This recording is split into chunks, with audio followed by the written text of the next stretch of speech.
ये कहानी है एक माँ की, एक ऐसी माँ जिन्होंने अपने जिंदगी के सबसे बड़े दर्द को चुप रहकर नहीं बल्कि आवाज बन के जिया। ये कहानी है उन सवालों की जो हर घर में खड़े किए जाते हैं पर पूछे नहीं जाते। आज हम आपके सामने एक घटना लेकर नहीं बल्कि एक सवाल रखने आए हैं। क्या बेटी की कीमत कभी सामान से ज्यादा होगी?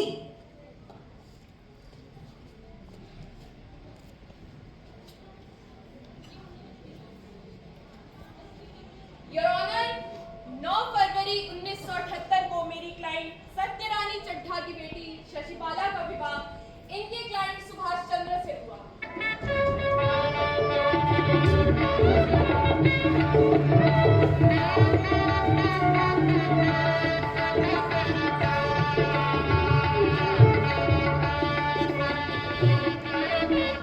और फिर शादी की 1 साल के अंदर शशि के ससुराल वाले उसे दहेज के लिए प्रताड़ित करने लगे।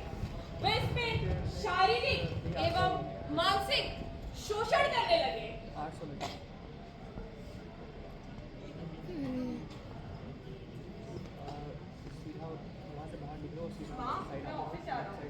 अरे बेटा, आज फिर पैदल जा रहा है? टीवी और फ्रिज तो मिल गया, लेकिन अब लोग स्कूटर के बारे में पूछ रहे थे। माय लॉर्ड, घटना से कुछ दिन पहले तक शशि के ससुराल वाले उसे स्कूटर के लिए धमकाते हैं, डराते हैं और फिर 17 मार्च 1969 इस दिनांक को शशिबाला की किचन हादसे में आकस्मिक मृत्यु हो जाती है।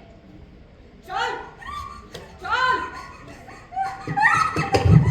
कहा था ना तुझसे अपनी माँ से स्कूटर मांग ले, नहीं मांगा ना? अब तू देख।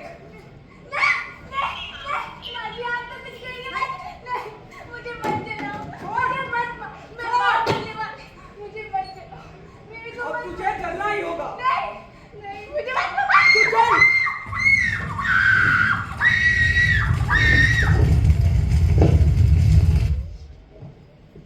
सच तो ये है माय लॉर्ड, ये कोई आकस्मिक मृत्यु नहीं बल्कि एक सोची समझी हत्या थी। मिलॉर्ड, प्रोसिक्यूशन एक कहानी पेश कर रहा है और कानून कहानियों से नहीं प्रमाणों से चलती है। हर धर्म में मतभेद होते हैं, तनाव होते हैं। तनाव को अपराध का नाम देना कहाँ का न्याय होगा? Objection my lord, objection overruled. हर मृत्यु हत्या होती है। क्या हर मृत्यु हत्या होती है मिलॉर्ड? एक माँ अपने बच्चे को जन्म दे रही है और दुर्भाग्यवश यदि उसकी मृत्यु हो जाए तो क्या हम इसे हत्या कहेंगे? मेरे क्लाइंट अपनी पत्नी से बेहद प्रेम करते थे और यही नहीं, उनकी पत्नी पेट से थी। भला कोई बाप अपने बच्चे को मारेगा? ये हो ही नहीं सकता, ये हत्या हो ही नहीं सकती। क्यों नहीं हो सकती माय लॉर्ड? आंकड़ों के हिसाब से अकेले 1975 में ही लगभग 300 पतियों ने दहेज के लिए अपनी पत्नियों को जिंदा जला दिया। उनमें से कितनी गर्भवती थी, कितनी नहीं, ये कौन जानता है? ऑब्जेक्शन मिलॉर्ड, ये मेरे क्लाइंट पे लगे हुए आरोप सिद्ध हुए बिना ही उन्हें दोषी करार कर रहे हैं। Objection sustain. Thank you milord. संदेह चाहे कितना भी गहरा क्यों न हो, उसे आरोप का नाम नहीं दिया जा सकता।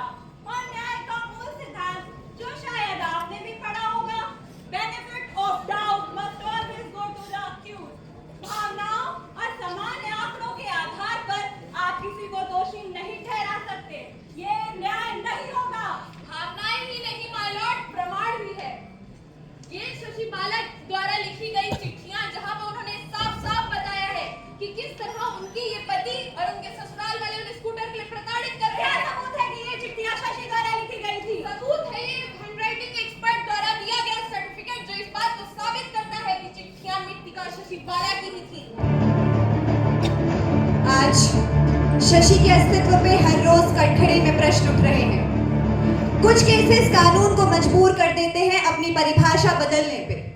वो केसेस फैसले नहीं बदलाव मांगते हैं। 21 साल, पूरे 21 साल तक सत्यरानी चड्ढा ने रोज कोर्ट में हाजिरी लगाई, जिसका परिणाम उन्हें 34 साल बाद मिला।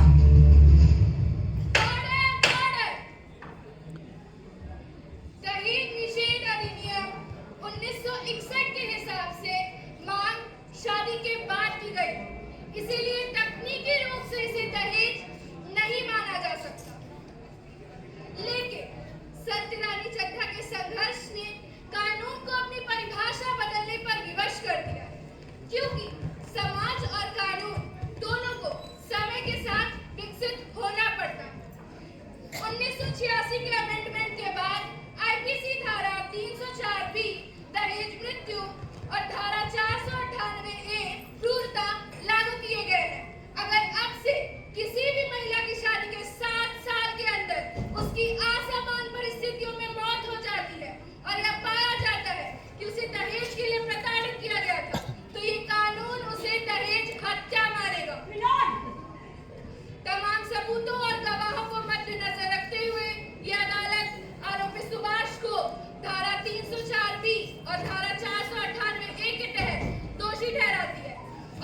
मेरी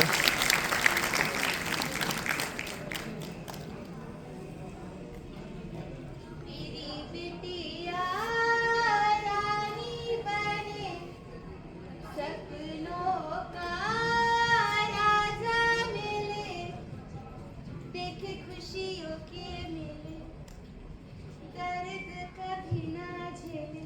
माँ, मैं कॉलेज जा रही हूँ। माँ! शशि! शशि! शशि!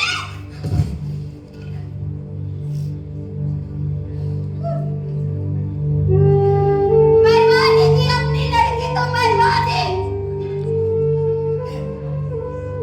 कोई कुछ भी कहता रहे, मैंने मारी है, मैंने जलाई है अपनी बेटी।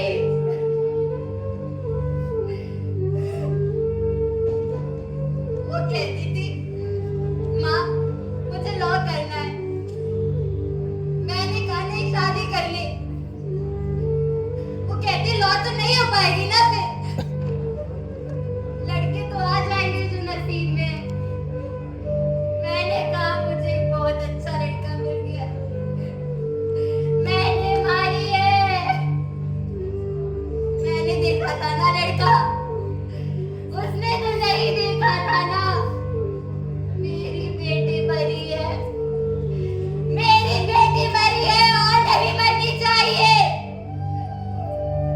मगर मर रही है ना, मर रही है ना बेटियां।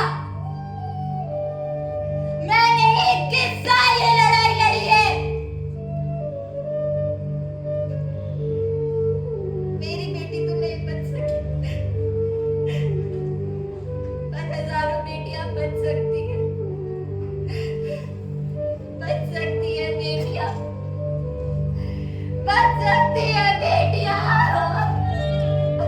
और अंततः शशि बाला को न्याय मिला।